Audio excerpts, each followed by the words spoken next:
de la vulgarisation de la science. Parce que le business model, en ce moment-là, est un peu compliqué.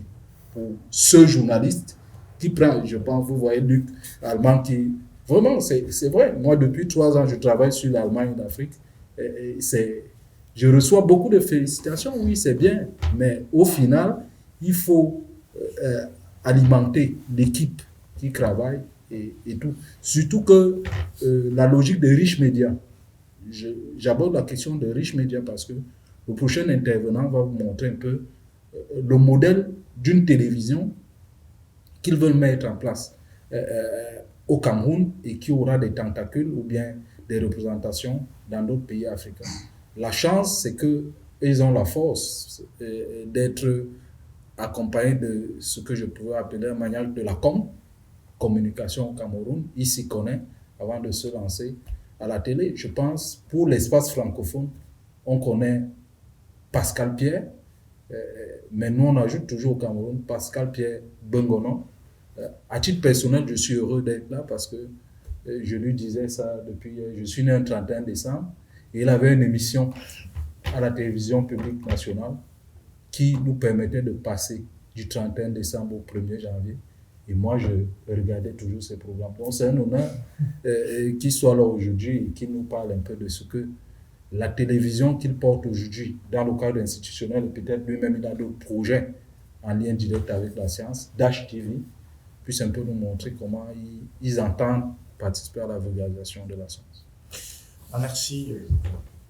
Moi, j'étais dans une position d'observateur tout à l'heure, quand j'étais de l'autre côté, et puis ma casquette d'homme de médias m'a interpellé sur les interventions des uns et des autres. Moi, je me mettais en position de poser des questions à ce moment-là. Donc, je me suis dit, bon, mon angle d'intervention a tout de suite changé dessus.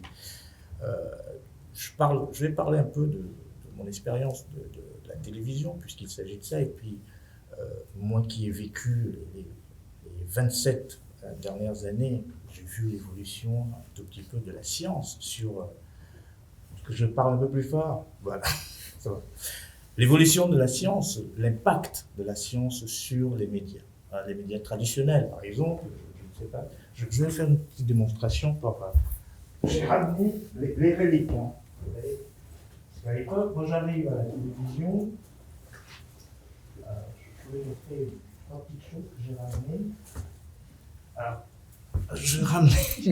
Alors moi j'arrive à la télévision et c'est vrai que comme on se retrouve ici en Allemagne, j'ai 22 ans, donc je vais sortir des lycées, parce que je suis jeune présentateur, on m'implique à la télévision et je découvre ce qu'on appelle des bandes BCN d'enregistrement. À l'époque, c'était des grandes machines qui pesaient 100 kilos et c'était très compliqué pour faire de la télévision. Alors, ce sont les Allemands qui ont implémenté la structure de notre télévision camerounaise, la CRTV, la Cameroun Radio Television. Et au fil du temps, je voyais, 5 ans après, on avait changé, ça a évolué. On est passé donc des bandes BCN aux bandes Humatic. Bon, tout le monde connaît ici l'audio avec les Walkman, les cassettes, voilà, tous étaient jeunes, les cassettes VHS. Et après, de l'Humatic, nous sommes passés au système bêta. Alors, aujourd'hui, le jeu entre bêta et méta, vers... je veux dire que il y a quelque chose il y a une relation. Alors, donc, ces cassettes-là, de ces cassettes bêta, on a évolué, nous sommes passés aux cassettes DV, des cassettes DV, nous sommes passés au mini DV, et de mini DV, nous sommes passés aux puces maintenant, donc la miniaturisation du système. Donc, c'est grâce à la science. Et quelque chose qui m'a frappé quand je suis arrivé à la télévision, et c'est resté, je crois, 20 ans sans bouger. C'était quoi?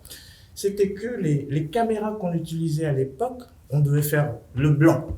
C'est-à-dire qu'avant de prendre une prise de vue, il fallait apporter un papier blanc, un format blanc, pour dire on fait le blanc. Alors je me disais, bon, je ne suis pas technicien, je posais toujours la question, moi qui suis présentateur, je disais, mais pourquoi on fait le blanc? Alors, il y a un ingénieur qui m'a dit qu'en fait, il y a une génération de caméras qui étaient pensées au départ pour la peau blanche, l'iris de la caméra, des caméras. C'est dernièrement, dans les années 2000, que la technologie a pensé à revoir l'iris des caméras. Les caméras nouvelle génération, numérique et tout ça, qui peuvent s'adapter à toutes les couleurs. Donc on ne fait plus le blanc aujourd'hui, donc les caméras sont numérisées et tout ça. Donc la science a beaucoup évolué. Et moi qui suis un peu dans le culturel, j'ai regardé et j'ai observé plein de choses. Nos enfants aujourd'hui, qui travaillent dans le numérique, qui sont des techniciens, ce qu'on appelle généralement la technico-artistique. La technico-artistique, c'est quoi? C'est le son, c'est l'image, c'est la lumière. Et l'Afrique aujourd'hui, je pense qu'a un potentiel énorme. Grâce, bien sûr, aux nouvelles technologies, on arrive à faire des choses. Mais simplement, moi j'ai l'impression que est-ce que je me pose souvent la question, je me dis avec ce potentiel-là, on va dire que oui, bon, les États ne font pas ceci, les États ne font pas cela. Nous, les médias, est-ce qu'on donne assez de place? Je ne pense pas. Les responsables des programmes, par rapport, Madame disait tout à l'heure, les cibles, parce que nous, on travaille en fonction des cibles. Ça veut dire qu'on diffuse pour qui? On diffuse pour une cible. Ça veut dire que si on se dit, bon, il y a les parts de marché, il y a l'environnement économique qui est là. Est-ce qu'on diffuse des programmes pour le fait de diffuser? Parce que derrière, il faudrait qu'il y ait des publicités qui rentrent. Donc, je pense que les médias sont classiques, hein, je parle des médias classiques, sont pris, mais vraiment dans un engrenage que nous n'arrivons pas à résoudre pour l'instant. Et donc, la science a du mal à s'implémenter. Moi, j'ai pris le risque. J'ai pris le risque avec Stéphane, parce que moi, je suis friand de tout ce qui est scientifique, parce que j'adore cela. Depuis un certain temps, j'ai été le premier à mettre en place un mini-festival qu'on appelle Festival de Lumière au Cameroun, c'est-à-dire que les grandes projections des lumières, des effets spéciaux qu'on appelle le mapping vidéo, donc sur les grandes façades. Et c'était en 2010, lors des cinquantenaires du Cameroun. Alors moi, je suis arrivé, j'ai présenté le projet à la présidente de la République. Là-haut, les gens m'ont fait asseoir pour me dire c'est quoi ton histoire là? Est-ce qu'on va faire des projections à la présidente de la République? Est-ce que ce n'est pas une histoire pour venir déstabiliser? J'ai dit non. Monsieur le ministre, vous savez, c'est une nouvelle technique, ça va embellir, ce sont des effets spéciaux, etc. Donc en fait, ils ne comprenaient pas. C'est vrai qu'aussi, nos responsables, nos dirigeants, à un moment donné, peut-être n'ont pas de culture scientifique, voilà, de culture scientifique, et donc ça fait que, à un moment donné, ça peut bloquer. Maintenant, au niveau de la télévision, nous avons notre responsabilité. Nous avons nos responsabilités, et je pense que l'expérience avec Dash Media et puis la série de notre ami Stéphane, Fratache, j'ai pris sur moi, même mon partenaire avec qui j'ai lancé ces chaînes de télévision-là, il m'a dit, mais est-ce que tu penses que c'est un bon programme? Est-ce qu'il ne faudrait pas qu'on aille plutôt vers les telenovelas et tout cela? Je dis non. Non, franchement, vraiment pour une fois, ce truc est magnifique, tel qu'il le présente, tel qu'il le fait, et c'est inédit. Donc je me suis battu parce que moi j'y crois. Parce que j'y crois.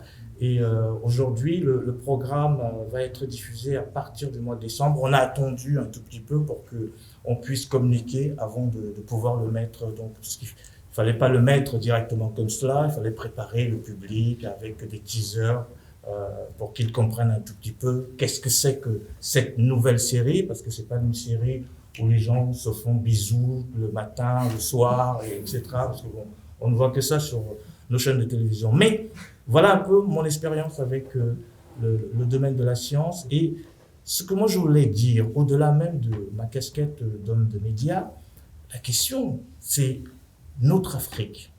Notre Afrique. Quand on regarde notre Afrique, est-ce que nous sommes, parce que c'est l'Afrique qui est le plus important ici, est-ce qu'on n'a pas un problème technique avec la science? Pourquoi je le dis?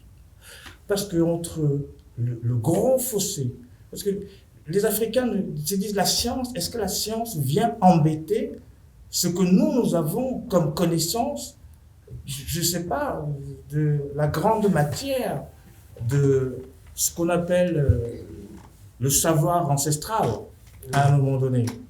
Est-ce que ça ne se pose pas pour dire que bon, tiens, ça peut résoudre un problème. Moi, je préfère aller chez le marabout qui va trouver une solution. Et là, la science s'oppose à ce système-là, à un moment donné. C'est peut-être pour cela que les choses ne sont pas aussi réceptives sur la mécanique à mettre en place des projets sur le développement et la vulgarisation de la science. Je me pose la question, hein. Je me dis, est-ce que l'Afrique, cette Afrique-là, peut-être qu'il faut démystifier cela à un moment donné pour dire que non, la science ne s'oppose pas à ce que le savoir ancestral et tout cela, pour que cela puisse s'imbriquer et peut-être trouver une nouvelle formule.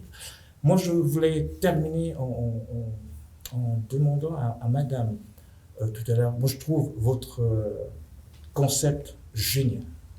Alors, mais une fois de plus, je me dis, mais pourquoi ne pas le rendre, est-ce que vous y avez pensé à un moment donné, pourquoi ne pas le rendre itinérant à un moment donné? Pourquoi le garder en RDC? Peut-être en le rendant itinérant, il sera panafricain, peut-être qu'à ce moment-là, parce que ça n'existe pas ailleurs. En tout cas, pour l'instant. C'était la question que j'avais. Je vais te répondre. C'est le sujet. Si Pierre veut bien que je réponde. Oui, je permets une fois. On entre dans cette phase et après on va donner la parole. Alors, ouais, je crois qu'il y a une information qu'on n'a pas donnée, c'est qu'il y a le Next Einstein Forum, Ouais. qui, d'ailleurs c'est là que je rencontrais Luc, hein. Je crois qu'on se rencontre au Next Einstein Forum, non? Le 24 juin, qui en fait alors on va dire il y a 4 ans, a voulu lancer aussi ce principe de la semaine de la science, mais africaine. Et donc ils ont une communauté de scientifiques africains, donc on a un ambassadeur qui est nommé dans chacun, dans les 55 États.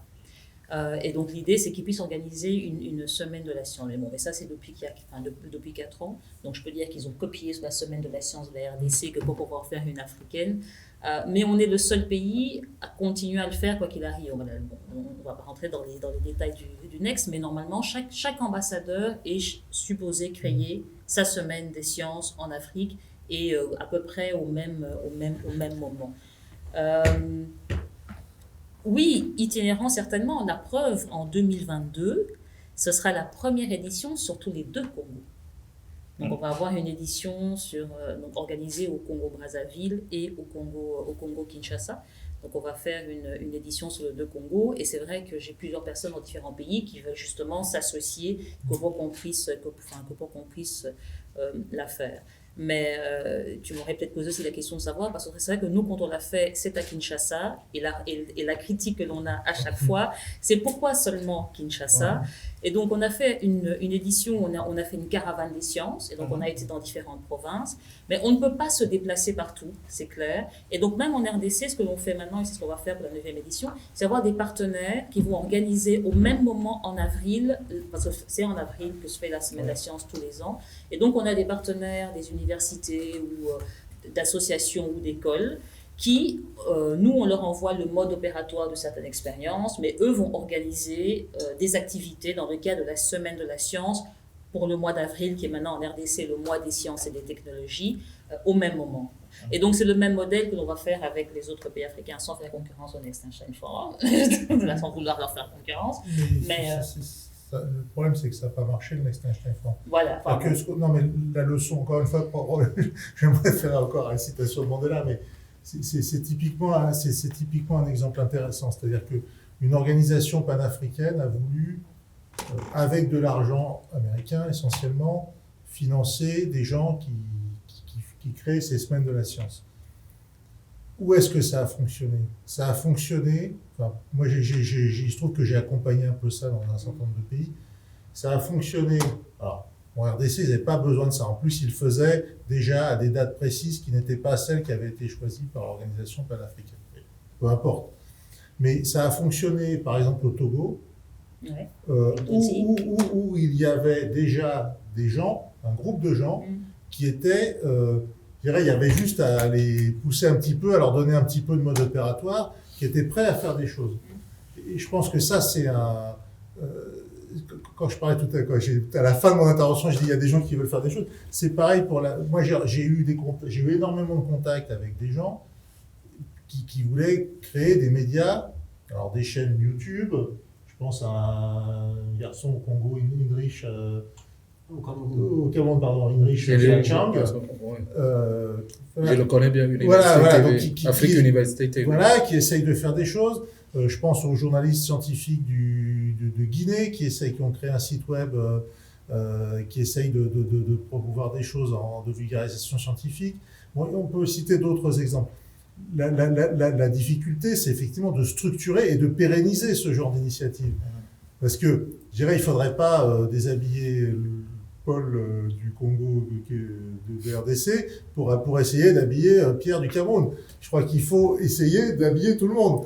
Et donc, c'est important, je pense que le rôle que peut jouer l'équipe qui est autour de Raissa et de cette semaine de la science au RDC, c'est de proposer un modèle. C'est ça. C'est de proposer un modèle et ensuite, parce que, elle n'a pas dit, mais pour organiser ça, il faut beaucoup de gens, il faut quand même un peu d'argent, il faut trouver des sponsors. Beaucoup d'argent. Beaucoup. Tout est relatif, mais voilà, il faut. Et donc ça c'est important. Et je voudrais revenir sur un point, et donc je m'arrête là-dessus, mais un point qui me paraît extrêmement important aussi, mais qui est lié, c'est-à-dire que je pense que les choses qui fonctionnent en Afrique, elles viennent des Africains. Alors, ça ne veut pas dire, moi j'ai des très très lointains ancêtres africains, comme tout le monde, mais je peux pas, voilà, moi je suis français, je pense qu'on peut on peut coopérer, on peut apporter des savoir-faire, on peut apporter un certain nombre de choses, mais ce qui est important, c'est que ça, et c'est pareil pour la recherche, c'est-à-dire que on parle sur la question de la concurrence éventuelle avec les savoirs ancestraux. Quel est le point important ? La science, initialement, elle n'est pas là pour résoudre des problèmes de la vie quotidienne. Ce n'est pas son premier but. Le premier but de la science, c'est d'accroître les savoirs. C'est ça. C'est un processus cumulatif. Oui, cumulatif. Et d'où qu'il soit. Alors, on ne fait pas de la science de la même façon à Kinshasa que à Saint-Pétersbourg, que à Berlin, que à Washington. Certes, donc ça c'est déjà faire de la science, faire plus de science en Afrique, ça veut dire enrichir la façon de faire de la science et donc enrichir les savoirs, ça c'est très clair. Pour moi c'est en plus les systèmes qu'on va étudier, étudions les bactéries de façon très fondamentale. Les bactéries qui vivent en RDC, il y en a qui n'existent pas en Europe du Nord, donc c'est important de les étudier, peut-être ont-elles des comportements qui n'existent pas et qu'on va découvrir. Enfin bon, voilà, il y a des exemples historiques fameux où quand les scientifiques occidentaux sont allés ailleurs, ils ont découvert des trucs qu'ils n'imaginaient pas que ça puisse exister. Donc ça, c'est extrêmement important. Et la deuxième raison pour laquelle c'est important, c'est que pour ensuite résoudre des problèmes spécifiques de chaque région, de chaque pays, et on parle d'Afrique, parlons d'Afrique, il est important, il sera important, que les savoirs aient été élaborés localement et qu'on ne se contente pas d'essayer d'importer des technologies inventées ailleurs. Alors, on peut le faire, hein, c'est parfois très bien, mais les technologies qui marchent le mieux aussi, c'est celles qui sont produites avec les savoirs locaux, enfin, que les gens maîtrisent. Et ça c'est une des raisons pour lesquelles je suis là aussi. Bon, je ne vais pas raconter toute l'histoire, mais je pense que c'est extrêmement important que l'on rende visible, et ce que fait Raissa et son équipe avec la semaine de sciences en RDC, c'est rendre visible ce que font les chercheurs de RDC pour que le public se rende compte que, bah oui, nous aussi, on peut contribuer à l'accroissement du pool de savoir mondial. Et c'est pas juste que, voilà, on va faire des petits trucs, des applications. Non, on va vraiment apporter les choses vraies. Et puis, quand on a des questions, je dirais, pratiques ou d'applications spécifiques, eh bien, on peut utiliser des savoirs élaborés en Chine, en Amérique du Sud, aux États-Unis, etc., mais aussi au Congo. Et que c'est peut-être ça qui va faire la différence. Et je m'arrête. Oui, je pense que vous allez placer un seul mot Oui. et on va venir vers le public qui nous écoute. Attends, non, Pierre. Je dois réagir à ce que dit avant que le public ne réagisse. Oui, Il y a une information que je dois donner de là, pour réagir quand même à ce que vient de dire Bon, Luc. avec Pascal, l'aval tu du veux- public. Tu veux, Oui, sur cette fin, Vas-y, non, vas-y, sinon tu vas-y, y vas. vas-y. Ok. Je vous prie. Je voudrais aller réagir sur 3 points. Donc d'abord, ce qui fait le succès de la Semaine de la Science, ce qui fait que ça marche, c'est parce que, par exemple, en termes d'animation scientifique, c'est pas nous qui le faisons. Quand je dis nous, c'est pas Dora qui est derrière vous, qui est la directrice scientifique, ou moi. Ça fonctionne parce qu'on forme des élèves d'école de Kinshasa, et c'est eux qui deviennent les animateurs de nos animations scientifiques. Ça a été la seule façon de faire fonctionner la Semaine de la Science. Parce que malgré tout, nous sommes de la diaspora quand même, on peut le dire. Et lorsque l'on retourne, ils peuvent se dire c'est parce que vous êtes privilégiés, ou c'est parce que vous venez d'ailleurs. Et donc, ça crée une barrière supplémentaire, je veux dire, à la vulgarisation scientifique. Tandis que lorsqu'ils voient des jeunes, des étudiants, des élèves, surtout les élèves, et ça marche sur nos enseignants du coup, quand ils voient des élèves qui sont capables de réaliser ces animations scientifiques, de donner l'explication correcte et chaud, eh ben, les enfants se disent, si lui il est capable de le faire, c'est que moi je peux le faire aussi. Et les enseignants se disent, oh là là, il faudrait peut-être que j'améliore mon cours, que j'intègre ça, ou alors il y en a qui sont un peu méchants, ils viennent un peu aller poser plus de questions juste pour que l'enfant, à un moment donné, soit bloqué, et puis se dit, ouf, ça va, je connais plus que lui. Et d'autres, par contre, qui se disent, si ces jeunes peuvent le faire, c'est que moi, je peux améliorer les choses. Et donc, c'est pour dire que effectivement, la représentation est importante. Et c'est pour ça que nous mettons autant de femmes, de filles que de garçons, parce qu'il y a ce problème, il faut qu'il y ait le plus de femmes dans les STEM, dans les domaines STEM, et des femmes noires. Et donc, on travaille vraiment sur les représentations, consciemment, inconsciemment, que pour pouvoir y arriver. Et d'ailleurs, c'est pas pour dire, mais c'est presque étonnant que moi je sois dans le panel, parce que je suis dans le panel de l'Union africaine, je suis une femme et scientifique. Il y a 10 ans, jamais le président de la République n'aurait choisi un profil comme le mien pour être parmi ses conseillers, c'était pas possible. C'est vraiment le travail que l'on a réalisé ces 10 dernières années en RDC qui fait qu'aujourd'hui, on parle beaucoup plus des femmes dans les STEM, aujourd'hui, on s'intéresse beaucoup plus aux chercheurs par ce travail de vulgarisation. Maintenant, pour le moment, c'est beaucoup lié aux personnes. Ce sont les profils que l'on met au maximum en avant, mais là, on continue le travail pour qu'on travaille aussi sur les connaissances. Pour en revenir aux savoirs ancestraux, on a par exemple les pygmées, qu'on a dans tous nos pays, dans nos différentes régions, qui ont une connaissance de la forêt équatoriale dingue. Et en plus, ils sont généreux jusqu'à un certain point, c'est-à-dire que lorsqu'on va vers eux, ils donnent l'information, mais jusqu'à un certain point. Et lorsqu'ils voient des chercheurs blancs arriver pour obtenir cette information, on la donne, mais il n'y a pas le même type d'échange entre eux que lorsque ce sont des chercheurs à nous, pour lesquels il y a aussi une barrière. Je veux dire, parce qu'il y a toute une série de savoirs que l'on ne transmet pas, que l'on garde. Et donc, nos chercheurs sont justement en train de voir comment est-ce que l'on peut aller plus loin, récolter ce savoir. Enfin, nous, ce qu'on dit, c'est vraiment d'apporter les outils de la science que pour pouvoir rendre les choses réplicables, que pour qu'elles puissent servir. Et donc, il y a en RDC, dans nos universités, toute une série de chercheurs qui travaillent sur ces savoirs ancestraux et de manière à pouvoir apporter des solutions. La difficulté, c'est que les politiques font en général d'autres types de choix plutôt que d'utiliser les connaissances locales, d'où l'importance justement de la vulgarisation des compétences et des connaissances locales que pour qu'il y ait ce type de changement. Lors de sa première prise de parole, je vous ai dit que c'était simplement une synthèse. Je pense que vous découvrez qu'au fur et à mesure qu'on va poser des questions, il va nous en dire plus. Et je pense que Monsieur Pascal Pierre, votre mot de fin. Oui, alors moi je voulais chuter pour dire que... Chuter comme un parachute. Voilà, très simple. J'ai mis en place en cuisine interne pour l'instant du contenu. Parce que là je vais lancer, et j'ai échangé hier madame, en disant que j'ai mis en place une chaîne de télévision qui va se mettre en place dans l'année prochaine et qui est essentiellement consacrée au dessin animé.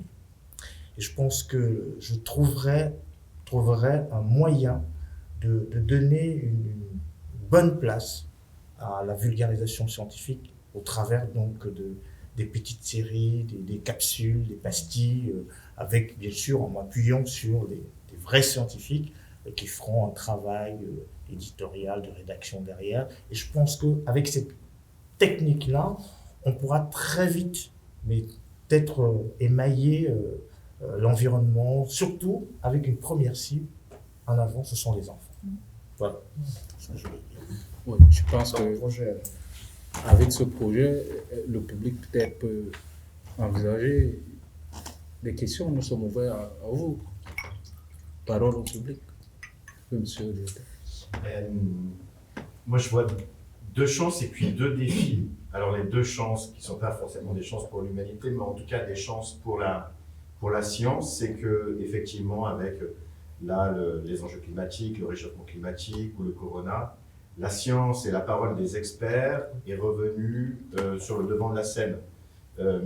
Au-delà des personnalités médiatiques, c'est vrai qu'on a donné une vraie crédibilité enfin à ceux qui savent, parce qu'ils portent une expérience, une recherche depuis longtemps. Donc ça, c'est pour moi une première chance. La deuxième, parce qu'il y a un enjeu de société, c'est que la vulgarisation scientifique, comme les scientifiques et les experts, doivent nous aider sur un défi majeur, qui est le défi des fake news. Donc de toutes ces informations qui sont modifiées, trafiquées ou qui mettent le doute.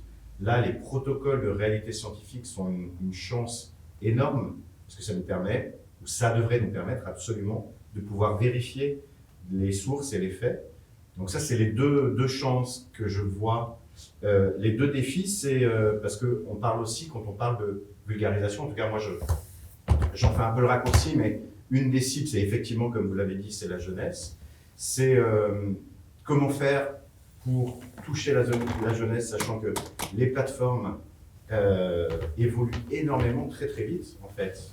Nous, avant-hier, on a fait par exemple l'ouverture du Festival des Francophonies. On était très heureux de faire un live stream sur YouTube et j'ai demandé à mes enfants s'ils nous avaient suivis. Et mes enfants ne m'avaient pas suivi en disant mais il n'y a plus personne qui va sur YouTube, maintenant on va sur Twitch, on va sur... Donc il y a une évolution des plateformes constamment, ou TikTok par exemple. Et puis le deuxième défi, c'est un défi de temporalité. Alors là, voilà, TikTok, c'est que la vulgarisation, c'est pratiquement de l'ultra-vulgarisation maintenant qu'il faudrait, parce que on voit que les enfants, ce qui leur plaît, ça va être les vidéos de 37 secondes. Alors, comment réussir à toucher, à être sur cette cible-là?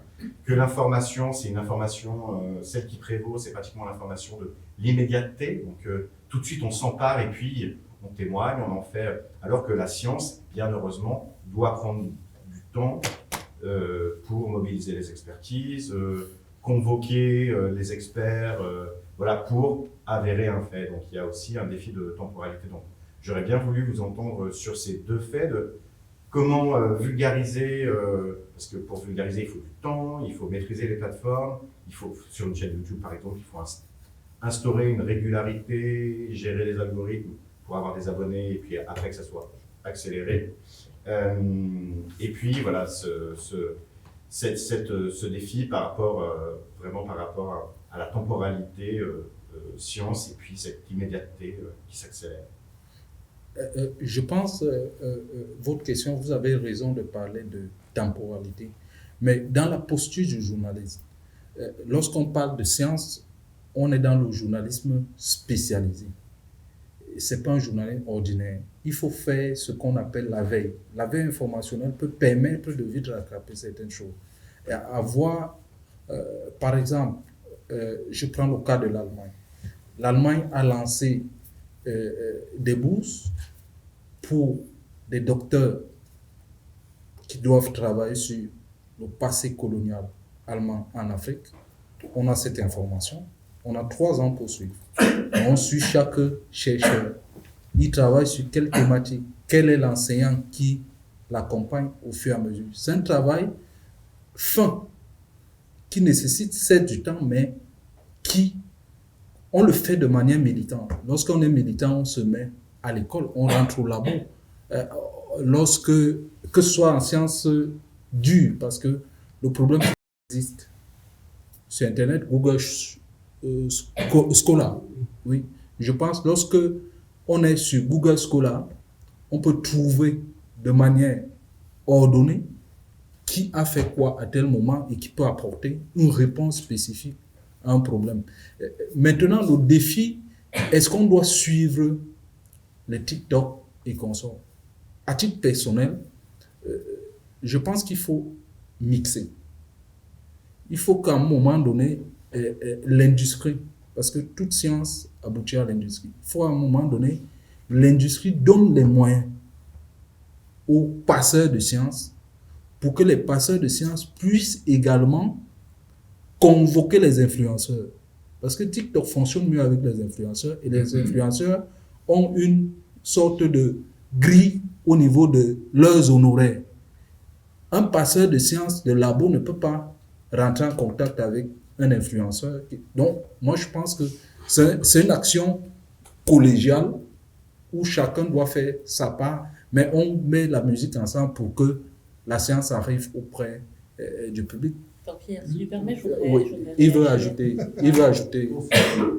Bon, en fait, Luc, ce que je voulais dire, c'est que je te comprends pertinemment, on est sur la même longueur d'onde, parce que moi, je pense que les nouveaux médias sont en danger pour le contrôle du savoir et surtout la stabilisation et le fait d'ériger les connaissances en savoir, particulièrement en Afrique. Parce qu'on est encore sur un continent où un monsieur peut se lever et il dit qu'il a découvert le remède contre le vaccin, enfin, un remède, disons ça comme ça, contre le coronavirus. Il est reçu par le président de Mme Malou. C'était un monsieur qui était en Allemagne, qui a dit qu'il a découvert le remède du corona quand le corona venait de sortir. Et le président a envoyé un jet privé pour venir le chercher en Allemagne. Il a été reçu pendant que Mme Malou est la conseillère scientifique du président. Et pourquoi ça s'est passé comme ça? Parce qu'il y a eu l'accélération des algorithmes du mensonge dans les réseaux sociaux. Vous voyez, les influenceurs, il n'y a pas d'influenceurs chez les patients de sciences. C'est ce que moi j'essaie d'être. Mais un influenceur qui a quand même la caution de ses pairs scientifiques. Oui. Mais par contre, mes pairs scientifiques, eux, ils ne prennent pas ce que je fais au sérieux. Ils sont là, comme peut-être seulement Noël. Ouais, la communication scientifique aussi n'est pas comprise par les scientifiques eux-mêmes qui refusent de sortir du labo et qui veulent rester des rats de laboratoire. Donc, c'est un cas qui est contagieux. Au Cameroun aussi, on a un monsieur qui s'est levé en Suisse, il est allé dire qu'il est thésard. Il allait dire au Cameroun qu'il est professeur et qu'il a découvert une formule pour créer un nouveau soleil. Il a été félicité par le président de notre République. On l'a fait faire le tour du Cameroun. Le plus gros mensonge, la plus grosse imposture de l'histoire de la science au Cameroun. Et tout ça fait les réseaux sociaux. Parce qu'il a convoqué quelques influenceurs qui ont des millions d'abonnés. Moi, j'ai combattu jusqu'à la dernière régie. Elle connaît, elle est attachée, elle est à la conseillère culturelle. J'ai écrit au ministère. J'ai dit aux proches conseillers du ministre de la Jeunesse que vous êtes en train de tromper le président. Lui, il a fait un article dessus qu'on a trompé le président. Qu'est-ce qu'on nous a dit? Et puis vous allez faire quoi? Le chien aboie, la caravane passe. Nous avons le contrôle des nouveaux médias. Donc, je crois que la science, il doit avoir ce qu'on appelle les gardiens du temple. On est peu. Il n'y a que des gens comme moi qui viennent bavarder. Je n'ai même pas accès aux médias traditionnels, comme Dash TV. Si tu n'étais pas là, c'est que c'était foutu. Je suis aussi allé dans les plateformes. C'est un problème sérieux. Je suis allé sur une plateforme camerounaise. Je suis vraiment désolé que le responsable de cette plateforme ne lui a pas donné un visa. Il devait en dire. Il a pris le risque de divulguer la série. Parce que dans cette série, je fais aussi de la vérification scientifique. Donc je passe le message scientifique en 1 minute. Mais les acteurs jouent pendant 25 minutes. Et à la fin, je suis la portion scientifique. C'est un peu comme ça que j'essaie de passer le message en distrayant les gens et en mettant un peu des relations d'amour, des bisous partout. Donc le problème est sérieux et moi, ça me fait franchement peur. Parce que je crois que l'avenir est plus dangereux et plus mauvais que ce qu'on a maintenant. Parce que si on a des imposteurs qui demain seront ministres, c'est très mauvais. Quand le président félicite quelqu'un, ça veut dire que bon, demain on va le nommer. C'est comme ça que ça fonctionne. Un ministre qui sera, je ne sais pas, une passoire, qui ne va rien comprendre. Je crois que l'avenir s'annonce sombre. Et moi, pour te dire vrai, je n'ai pas de solution à ça. À moins qu'on soit une armée des passeurs de sciences et des gardiens de temple. Ça, c'est une solution.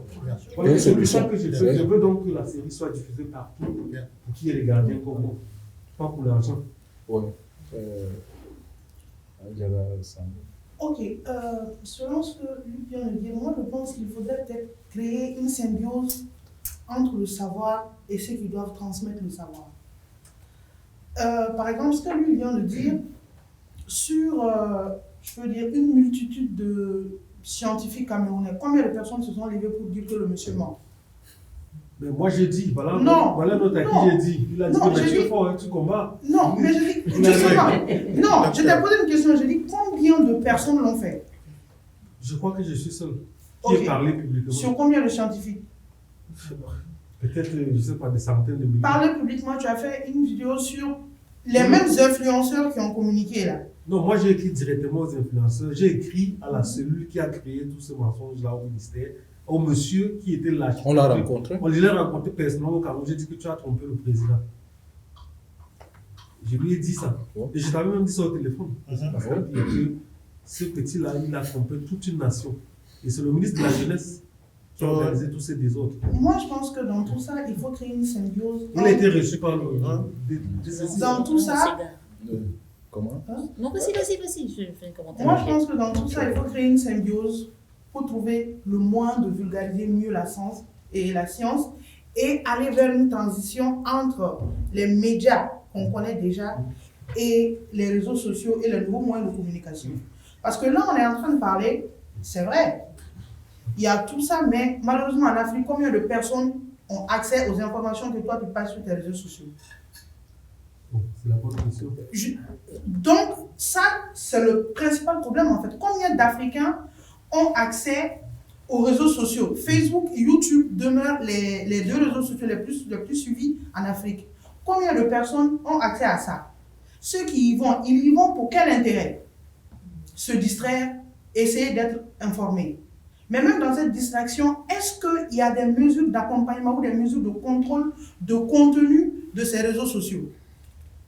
Non.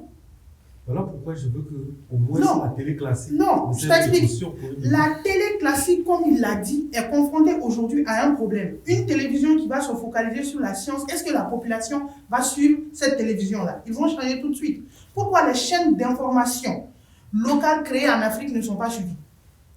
Je pense que là, vous posez des questions Oui, qui imposent des réponses, oui.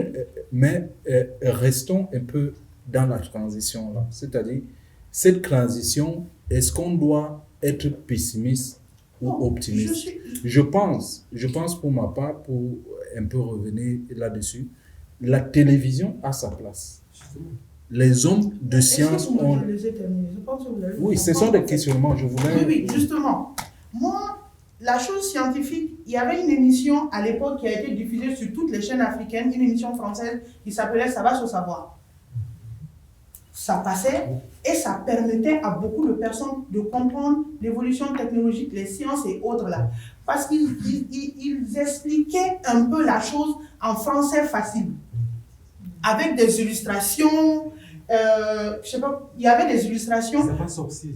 Oui, c'est pas sorcier. C'est pas sorcier. Ça va se savoir. C'est pas sorcier. Ça va se Où savoir. il y avait, c'est pas sorcier, où il y avait un scientifique qui était là, qui essayait d'expliquer en français facile des notions de science et technique. Ça passait et c'était beaucoup suivi. Donc aujourd'hui, si ces émissions ne sont plus d'actualité, par exemple, chacun parle de son domaine. Moi, je suis dans le cinéma.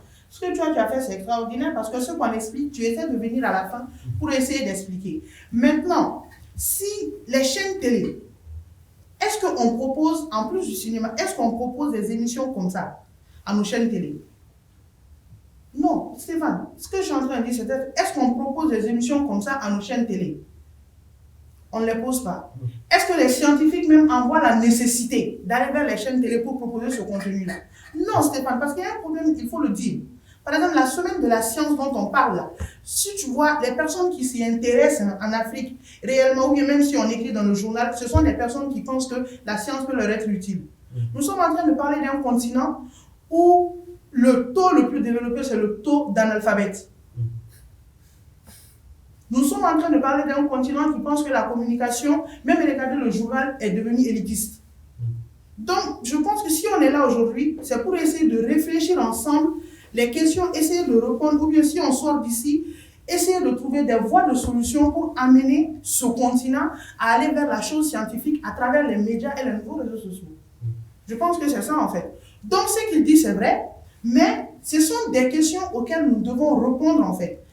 C'est vrai que nos télévisions ne sont pas intéressées. Est-ce que nous allons vers nos télévisions? Toi, on nous a dit que la ligne éditoriale n'intéresse pas. Ok, ça c'est vrai. Mais on trouve dans des pays anglophones qui passent des séries comme ça parce que ça les intéresse. La version anglaise aujourd'hui est plus demandée que la version francophone. Et il se trouve que quand on a diffusé sur la plateforme camerounaise, c'est plutôt la diaspora qui s'y est intéressée parce que l'Africain du continent ne s'y intéresse pas. Donc comment amener l'Africain du continent à s'y intéresser? Est-ce à travers la communication normale comme il l'a dit?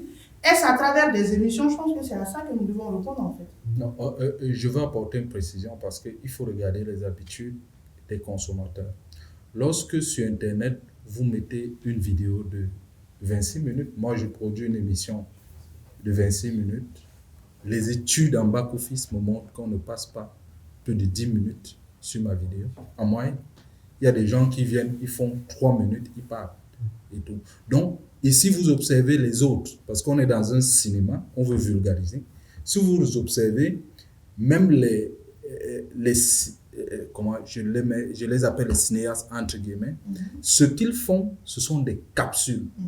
Capsules de 3 minutes, 5 minutes. Capsules de moins de 3 minutes d'ailleurs, 90 secondes, qui passent un message et c'est tellement vu, on partage ça et tout. Je pense que le format de diffusion, parce que lorsque vous faites un produit pour la télévision classique et que vous voulez l'adapter sur les réseaux sociaux, vous avez tous les problèmes parce que le taux de téléchargement en Afrique reste faible. Quelqu'un ne peut pas passer 26 minutes à regarder. Et moi, j'insiste là-dessus parce que on a sur cette table des journalistes expérimentés. Luc Allemand a roulé sa bosse depuis. On a des décideurs également, Madame professeur Sangou Malice, qui est là. Je pense qu'il faut remonter l'information auprès de nos décideurs, de telle sorte que la semaine de la science, moi je suis tenté de vous dire, si vous avez un format qui ne se fait pas seulement à Kinshasa, de me donner la possibilité de faire un format expérimental à Yaoundé. Et je vous rends compte. Mais en fait, le modèle congolais, ce que nous on a mis en place, parce que je voudrais réagir à Luc qui malheureusement est sorti, c'est bien ça. Nos jeunes ne sont pas connectés. Les réalités ne sont pas du tout les mêmes entre les pays ici et les jeunes en Afrique. Ils ne sont pas connectés et malgré tout, leur seul média ou le seul lieu pour eux d'information, de formation reste l'école et le milieu de l'école.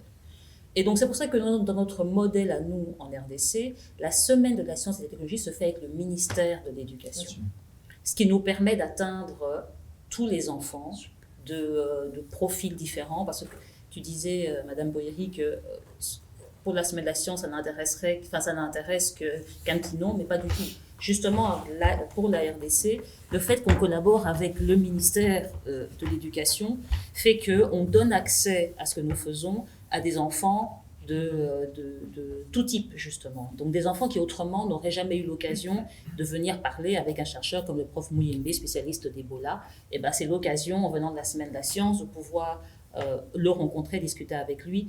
Et dans la ville de Kinshasa, lorsque nous demandons au ministère, en fait, nous, ce que nous faisons, c'est qu'on demande au ministère, en fait, de choisir ou de sélectionner les écoles qui viennent visiter le village des sciences. Il faut quand même savoir qu'en 9 éditions, c'est quand même près de 55 000 visiteurs de la semaine de la science. Donc, via le ministère, on leur demande de choisir les écoles et ils les choisissent justement en prenant autant des écoles excellentes, mais des écoles de niveau le plus bas qui viennent de quartiers complètement différents parce que notre objectif, c'est justement d'apporter la science à chaque individu et que ni l'argent, parce que tout est gratuit, il ne faut pas que l'argent soit une barrière, il ne faut pas que la classe sociale soit une barrière, il ne faut pas que les résultats aux examens d'État de fin d'année soient une barrière.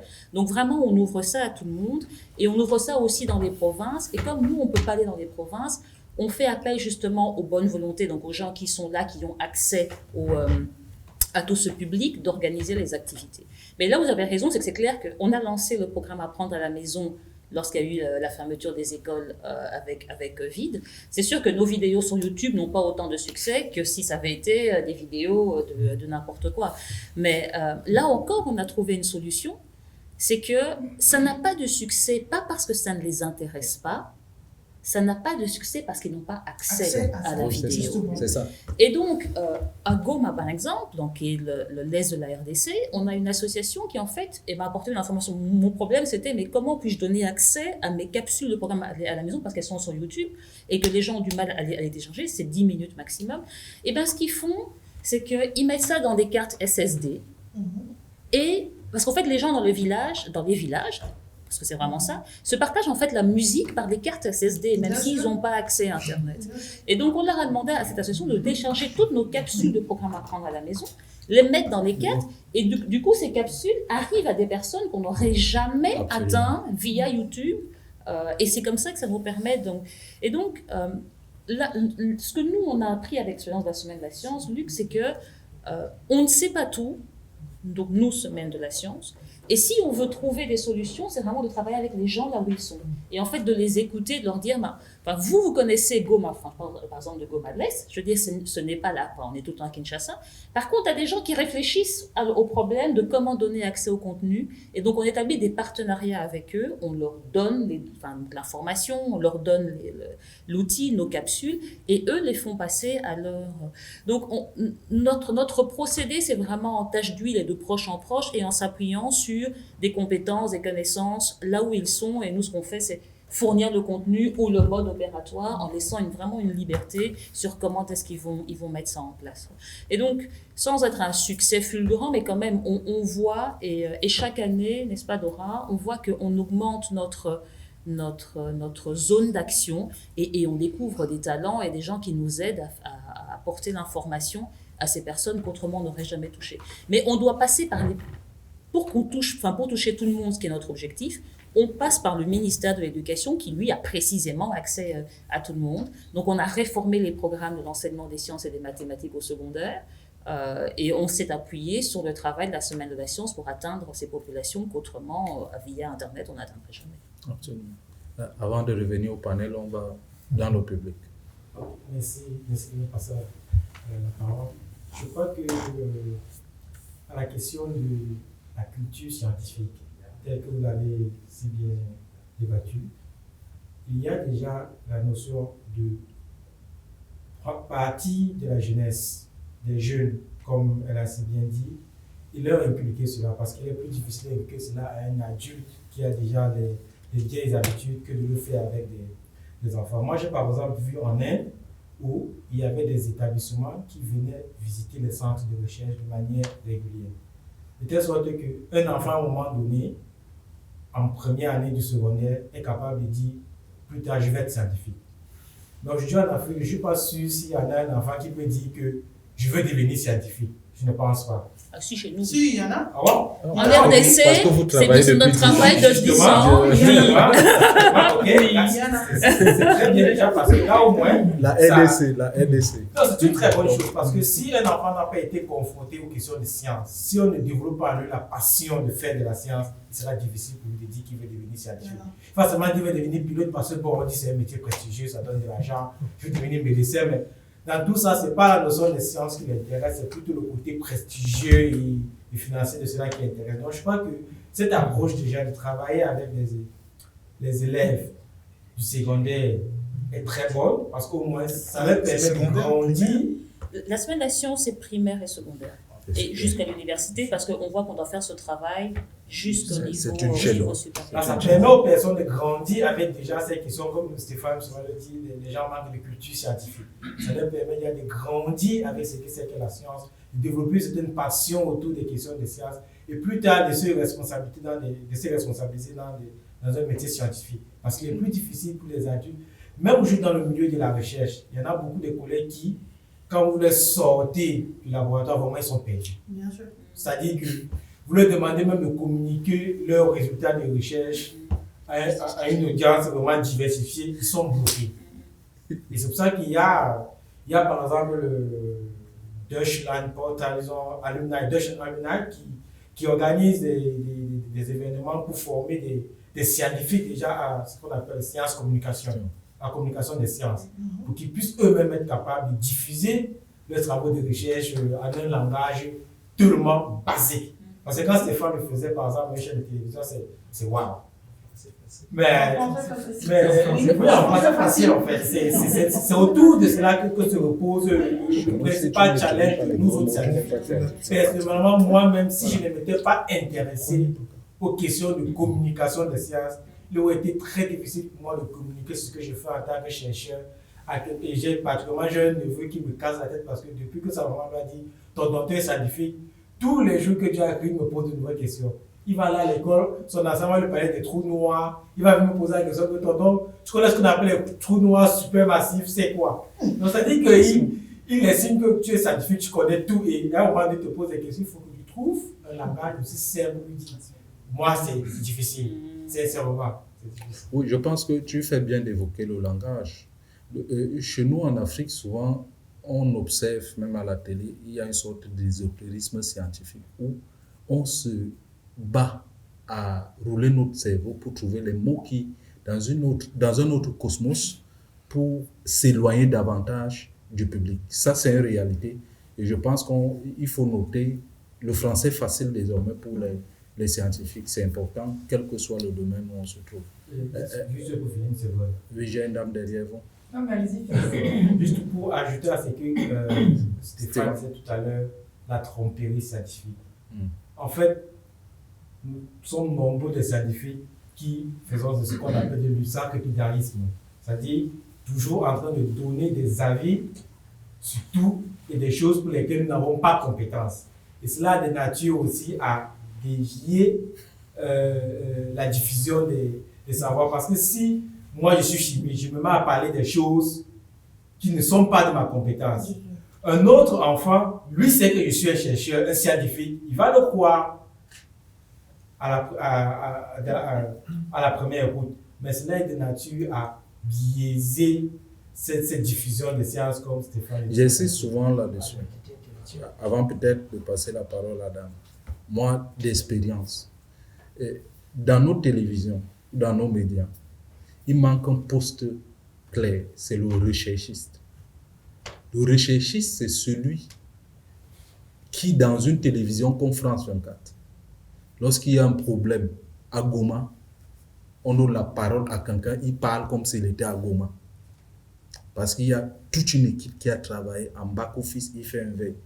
Chez nous, si tu es, peut-être, je prends un cas, si tu es politologue, dans la plupart des télévisions africaines, si tu es politologue, si on parle de la Russie, on t'appelle parler de la Russie.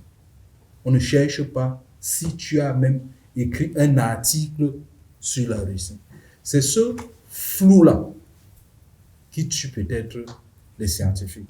Et les scientifiques également, ils ont peur qu'on criche souvent leurs idées.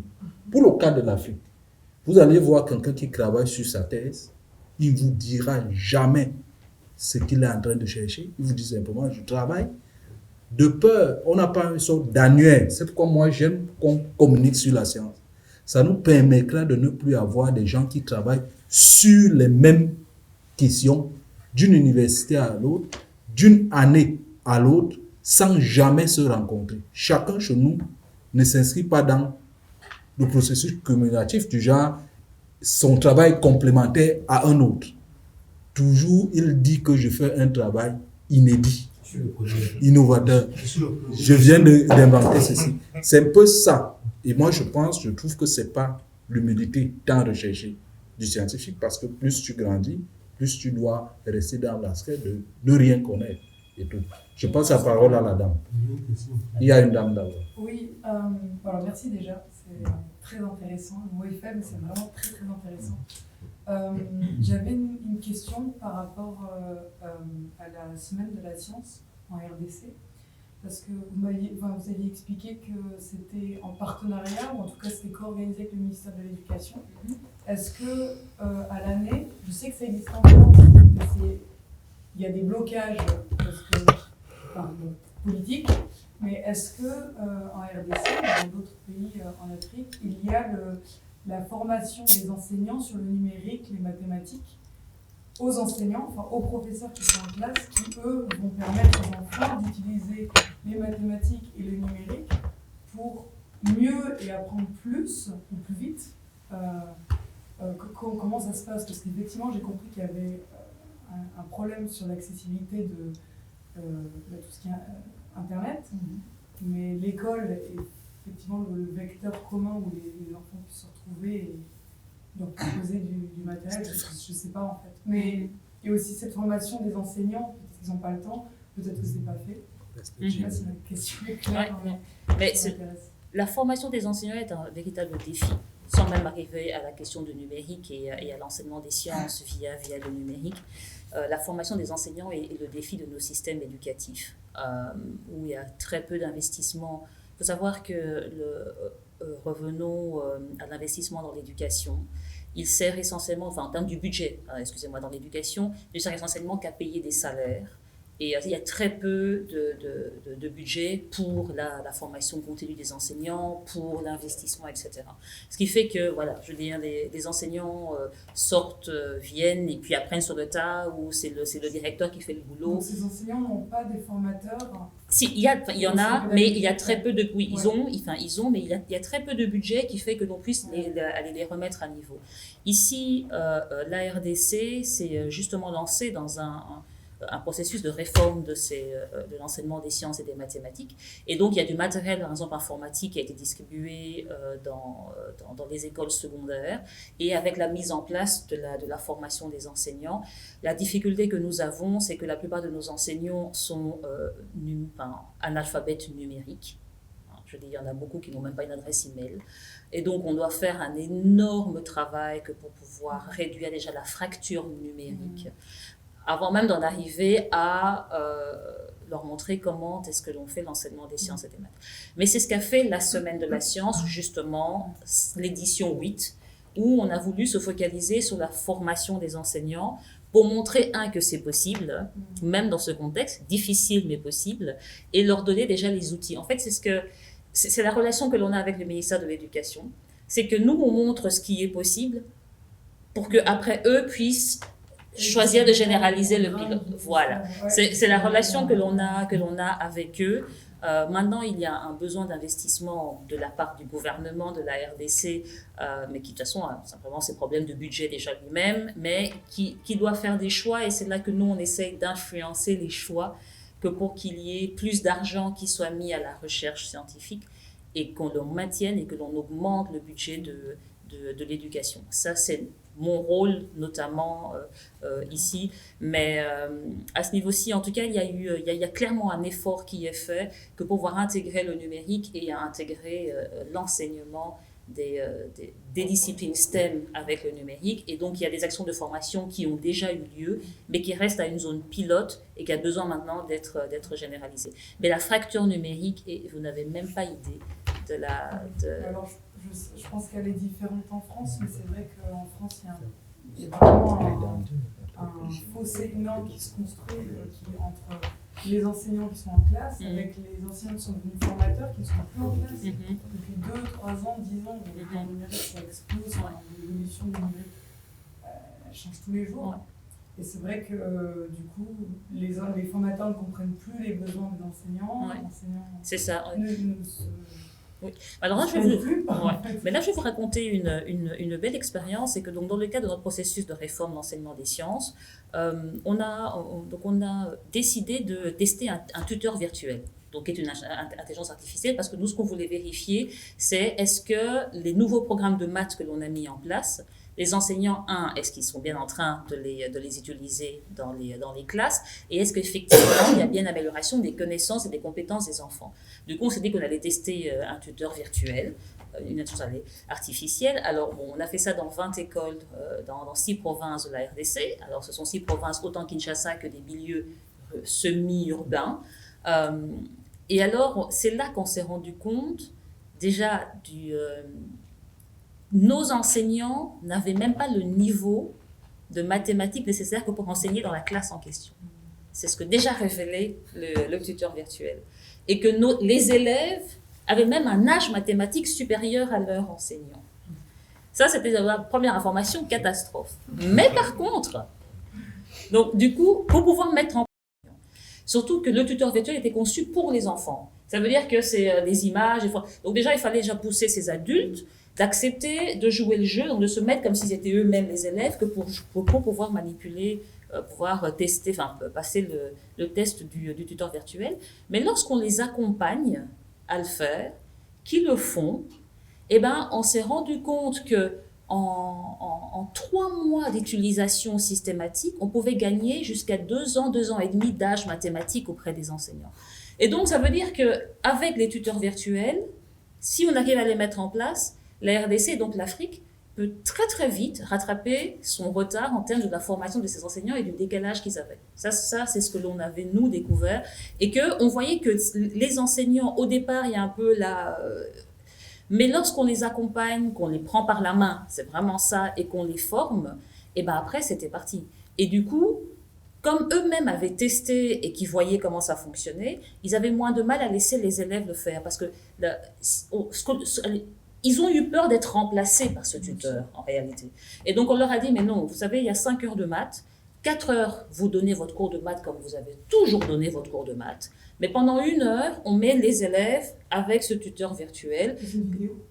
Non, c'est vraiment, une intelligence artificielle, c'est-à-dire que l'enfant commence à répondre à des questions de maths, ce sont des petits jeux, et alors le tuteur s'adapte à son apprentissage et lui dit, alors s'il est super avancé, on augmente son niveau, si par contre il a des lacunes, il revient en arrière, et c'est vraiment interactif. En fait, c'est du jeu. Je veux dire, c'est de l'ordre du jeu que pour qu'il puisse, nous, on veut savoir quel est le niveau, parce que l'intérêt que nous, on avait, c'est, on est dans un contexte de ressources limitées.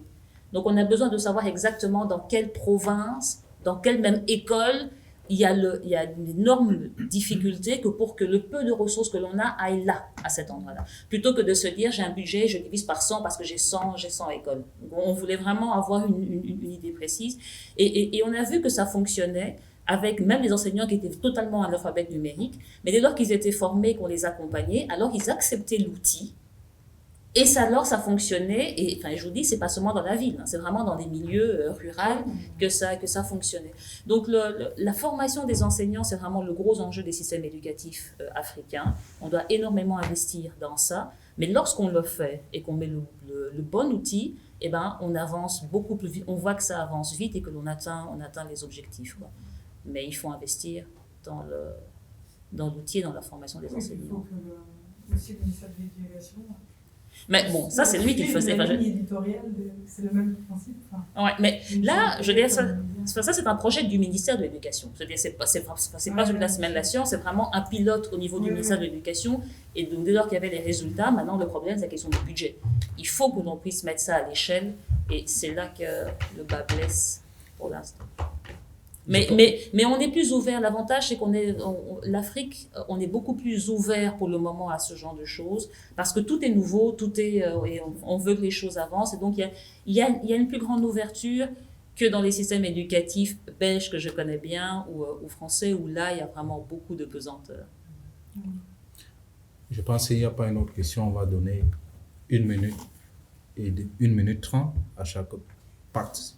Okay. C'est pas une question, mais je voulais juste rajouter ma petite note d'optimisme, parce qu'on parle des scientifiques qui sont effectivement pas toujours très bons en communication, mais avec la semaine des sciences, c'est un aspect qu'on tient compte aussi, et on organise des concours, par exemple, dans les semaines des sciences, et on demande justement à des jeunes qui sont dans une filière scientifique de pouvoir communiquer sur ce qu'ils font dans un temps très donné et face à un jury.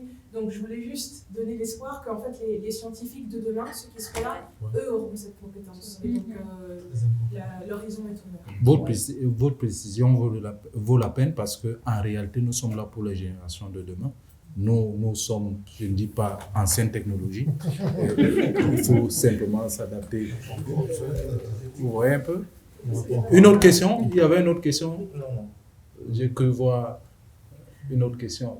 Aucune question. Donc, 1 minute à chaque acteur. Vous n'avez rien à dire, madame?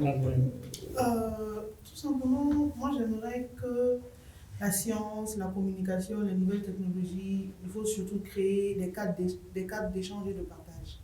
Parce qu'on parle de la nouvelle génération, mais pour le moment, il y a un besoin d'informer. Il y a des gens qui sont là pour ça, les scientifiques sont là, les communicateurs sont là.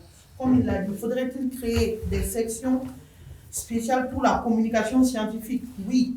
Faudrait-il charger des scientifiques spécialement pour communiquer? Oui, parce qu'on en a besoin. Car quand le cercle est fermé, il est difficile pour celui qui est à l'extérieur de vouloir casser l'ouverture pour rentrer. Donc l'ouverture doit venir des deux côtés. Il faut que nous, communicants, nous essayons de trouver des solutions pour aller vers la science, mais que la science aussi facilite l'accès pour faire connaître ce qu'il est en train de faire. C'est ça, c'est mon commentaire. Qu'est-ce que... Allez-y. Priorité au public. Bonne question. Je vous voyais bien lever le. I will just go in English a bit. There's no problem. I understood a lot of things. What we have been interested with Jenny and in general is the work with the youth as artists, and how much important is that? Action de telle sorte que les passeurs de sciences se recrutent dans les différents segments. Ce qui est fait en sciences dures, les gens des arts peuvent en faire des représentations, les gens de la musique peuvent en faire et tout pour véhiculer cela, parce que la tendance...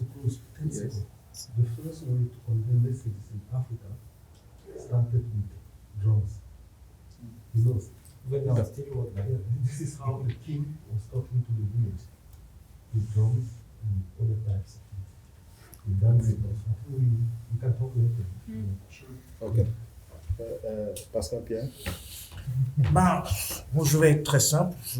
Je vais me reposer un peu sur madame, le concept de la RDC. Puis, parce que je trouve que c'est le concept ouvert, vraiment pour impulser, implémenter quelque chose à partir de cela. Et elle a une position stratégique. J'ai ouï dire que vous étiez un tout petit peu l'oreille du président en exercice de l'Union africaine, le camarade, le frère Tshisekedi. Alors, moi je pense que le changement, et il faudrait qu'on regarde un peu ce qui se passe au Rwanda. Parce que là-bas, il y a quelque chose qui se passe. Il y a une évolution, il y a une culture scientifique qui est mais vraiment implémentée dans la tête des enfants. Et ils partent avec cette dynamique-là. Je pense qu'il faudrait peut-être qu'on copie, pour une fois qu'on copie ce bel exemple-là, et que nos pères, les dirigeants africains, qui ne se disent plus, j'ai une formule que je n'aime plus écouter, parce qu'ils se disent, mais ce truc-là, ça sert à quoi? Est-ce que ça nous rapporte? C'est ça, il faut leur enlever ça, il faut exorciser cela. Et donc moi, je vous en supplie, parlez encore un peu plus à l'oreille du grand frère, Monsieur le Président de la République. En réalité, il faut dire à nos chefs d'État qu'il faut produire la richesse que de collecter les taxes sur les matières premières. Voilà. Je pense que c'est ce que tu es en train de dire. Produire la richesse que de collecter les taxes sur les ressources naturelles. Luc? Oui, enfin, je recherchais là, le titre de notre soirée. Là, tu l'as dit tout au début, les réseaux sociaux et nouveaux médias comme moyen de vulgarisation des savoirs et des messages. J'insiste sur eux, je voulais avoir l'intitulé exact. Réseaux sociaux et nouveaux médias. Juste tout à l'heure, j'avais une réaction, je voudrais vous partager une réaction que j'ai eue tout à l'heure en vous écoutant sur la notion de la connectivité ou pas, etc. Je crois que les nouveaux médias, et on a quelques exemples de gens qui inventent des nouveaux médias, qui mettent en place des nouveaux médias. C'est-à-dire que quand on parle de réseaux sociaux et de nouveaux médias, quand Raissa nous dit qu'on met les choses sur des cartes mémoire et on les transmet, ça, moi, vous appelez ça comment? Sinon un réseau social.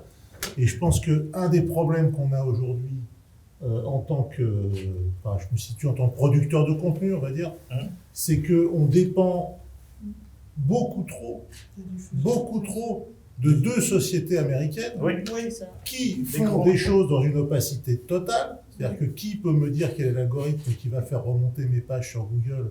Alors là, si vous savez, je veux bien vous donner un peu d'argent parce que personne ne le sait. Ils peuvent le changer du jour au lendemain, on ne sait pas. Quand vous faites des choses sur YouTube, pareil, comment ça remonte ou pas dans les pages YouTube, c'est complètement opaque. Donc c'est un réel problème. Alors j'ai pas de solution, mais j'entends là dans ce que j'ai entendu ce soir, je dis finalement, je vais faire un petit peu, c'est un petit peu paradoxe, je pousse un peu le bouchon. C'est peut-être une chance que notamment les jeunes ne soient pas trop connectés dans certaines parties du monde, parce que ça peut obliger à trouver d'autres façons de diffuser les savoirs, les connaissances, les informations, qui ne sont pas seulement TikTok, ou je sais, au prochain, parce que TikTok, ça va bientôt finir, hein, je pense qu'on est bientôt sorti de là. Et ça, c'est parce que, voilà, produire des contenus, c'est bien, si on ne touche pas les cibles, ça ne sert à rien. Ça sert à rien. Et voilà, et c'est l'angoisse de Stéphane depuis qu'il a produit cette série, et je l'ai suivi depuis, c'est comment on fait pour la montrer. Donc, mettons sur du... Voilà. Donc, je pense que inventer les nouveaux médias, il ne faut pas juste se contenter comment on les utilise. OGT qui pose un problème, et peut-être ça peut amener chaque scientifique, ou bien nous les acteurs, à mutualiser nos forces et créer un bouquin. Moi, je pense plutôt à un bouquin de vulgarisation de ce qu'on veut, en s'émancipant plus ou moins des canaux classiques, parce qu'il a retourné le déficit de connexion en Afrique en offrant peut-être des supports gratuits. C'est possible de penser gratuit et mettre ça à la disposition des gens et tout. Je pense, Raïssa, qui a une expérience, parce que nous autres, nous croyons que la RDC est le pivot de cette partie de l'Afrique, Golfe de Guinée. S'il y a une bonne expérience là-bas, vous avez le mot de fin et pour qu'on sorte d'ici étant optimiste. Non, mais de toute façon, vous avez tous raison, mais les réalités de l'Afrique sont telles que si notre objectif c'est de faire passer un message, de vulgariser les sciences et de développer une culture scientifique, c'est l'ensemble des médias et l'ensemble des outils possibles. C'est-à-dire autant les réseaux sociaux, la télé classique, la radio. La radio, chez nous, est le premier média qui est utilisé. Et donc, c'est pour ça que, par exemple, nous, on a développé des podcasts. Parce que et donc, avec Dora, ce que l'on a fait, c'est justement développer des podcasts. Je veux dire, voilà, comment puis-je apprendre la méiose via la radio. Donc, comment puis-je donner la même expérience de la télé, mais via la radio. Et donc, c'est en combinant, et puis avec classiquement l'école, il ne faut pas oublier, l'école reste le seul lieu où il y a la transmission de savoir et où se développe la culture scientifique. Et donc, c'est pour ça qu'on doit travailler avec l'école et donc on doit travailler avec l'enseignant. Donc, il y a vraiment un gros travail à faire au niveau de l'enseignant. Mais pour que ça fonctionne, il faut que les médias qui sont la télévision, la radio, aussi passent l'information parce que ça reste les médias où nos décideurs passent énormément de temps, ça reste à la télé. Et vu qu'ils passent du temps à la télé et dans les réseaux sociaux, c'est là qu'il faut que l'information vienne. Mais l'expérience de la RDC montre que c'est possible. Je veux dire, ce travail systématique que nous faisons montre qu'aujourd'hui, par exemple, en RDC, on va logiquement ou du moins facilement aller chercher une femme scientifique pour l'interviewer pour quelque chose. Aujourd'hui, parce qu'on a fait tout ce travail-là. Et c'est sur les jeunes qu'il faut que l'on travaille, parce que c'est eux qui seront l'avenir de demain. Et moi, je suis convaincue que l'on va avoir de prochaines générations de scientifiques africains, congolais et africains, qui vont véritablement faire changer la donne. Mais évidemment, il faut que les efforts continuent. On ne doit pas s'arrêter là où on est. On doit continuer ces efforts systématiques pour que ça fasse une différence. Mais pour moi, clairement, l'avenir est meilleur. En effet, l'avenir est meilleur et nous remercions le Centre français de Berlin.